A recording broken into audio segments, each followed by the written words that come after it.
I'm here. It's not on.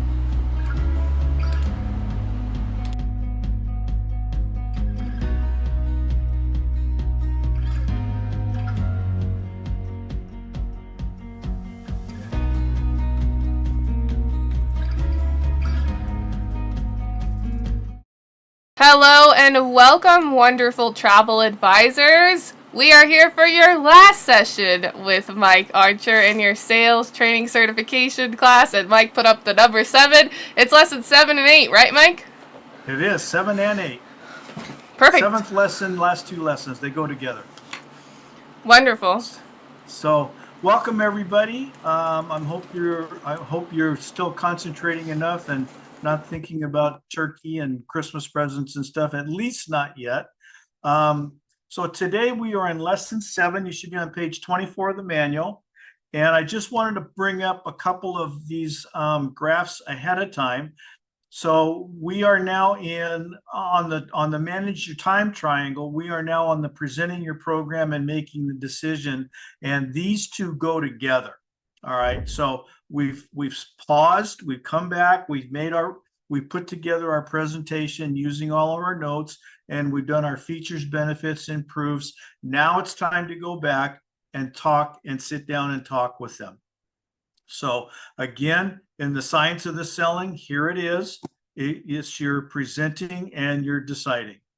Okay, so on page 24, the first thing that you're going to do when you walk in the door is it's kind of a modified initial benefit statement, but essentially what you're going to do is you're going to set the agenda.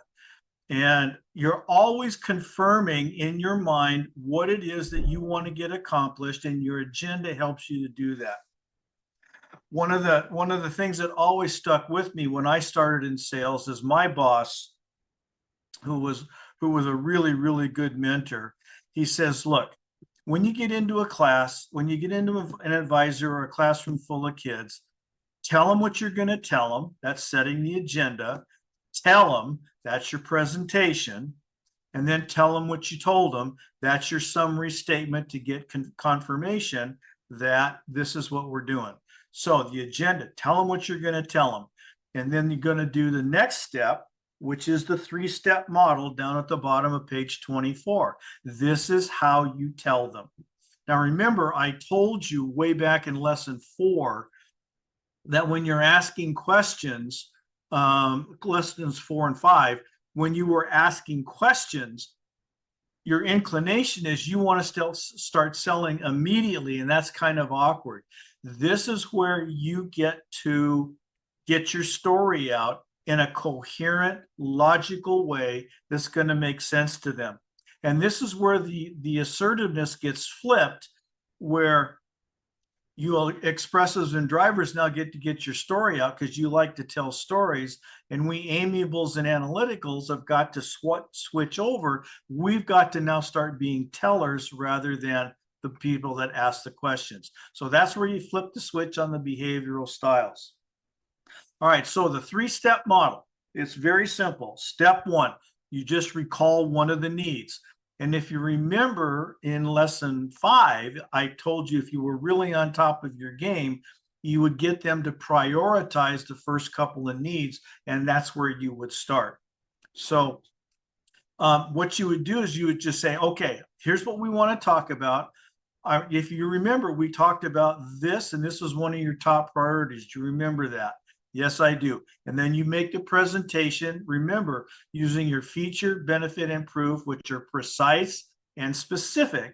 You're going to do that for each one of the needs that you have uncovered, one at a time. Then the next thing you're going to do, that's step 2. You're going to talk about how you can fulfill that need. And then step 3, you're going to ask a confirming question that they are on the same page with you. And that can be a direct question. Do you have any questions? Yes or no. Do you understand? Yes or no. Does this make sense to you? Yes or no. Is this what you were thinking? Yes or no. So those are the kinds of questions that you can ask to confirm that yes or no, you are on the same page. And then step 3, and then underneath step 3, you just repeat that process until you have bled them dry and you have gotten all their features and benefits out there that they have told you that they needed. All right. So once you do that, you're going to confirm, you're going to do another summary statement. But there's a couple of things before you do that that I want you to really look at hard. In the top right column on 24, I want you to take a look at that first paragraph. And this has happened to all of us. And when it happens to me, it absolutely drives me crazy. What you want to do is you want to avoid phrases when you're asking them confirming questions. Don't you feel? Wouldn't you agree? Isn't that correct? That's a very old selling tactic to get you to go where they want you to go, where the salesperson wants you to go, not what you might be feeling or what you might not want to go. They have a specific agenda in mind. They want to get you to buy whatever their product is.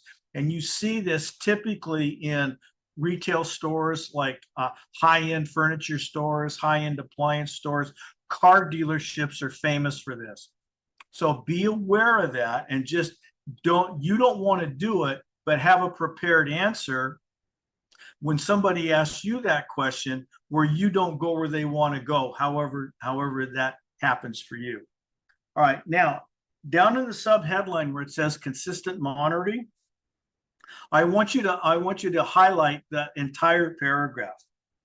When you're doing this phase, it's critical that you are constantly using the conversational circle, because just remember, just as your telling tensions went up when you were finding out what they wanted to buy, their telling tensions are going to go up as well for one or two reasons. One, they're really excited about what you're telling them, or two, they're not so excited, or they have some questions, because a lot of times in the age of the internet, they've done some research on their own and they're going to question some of the things that you're presenting to them because maybe they haven't seen it or it's not agreeing with some of the things that they have found on the internet. So just be prepared for that. They're either going to get excited or they're going to challenge. Be ready for it, because that's how you can constantly monitor when you're asking them those confirming questions. That's when these two questions might come up. Okay, so that's it to program. All right, it's very simple. It's designed to be crisp, clear, and concise, just like your initial benefit statement is. So those are the three things that you want to pay. Those are the things you want to pay attention to. So now what I want you to do is turn over to page 28. And this is lesson 8. Okay. So lesson 7 and lesson 8 go with Jose's Wednesday training on commitment, stalls and objections to close, making the booking, and all that kind of stuff. So making the decision. Again, you're going to make that summary statement. This is the tell them what you told them part. These are the things we discussed. Are you in agreement with that? Is there anything else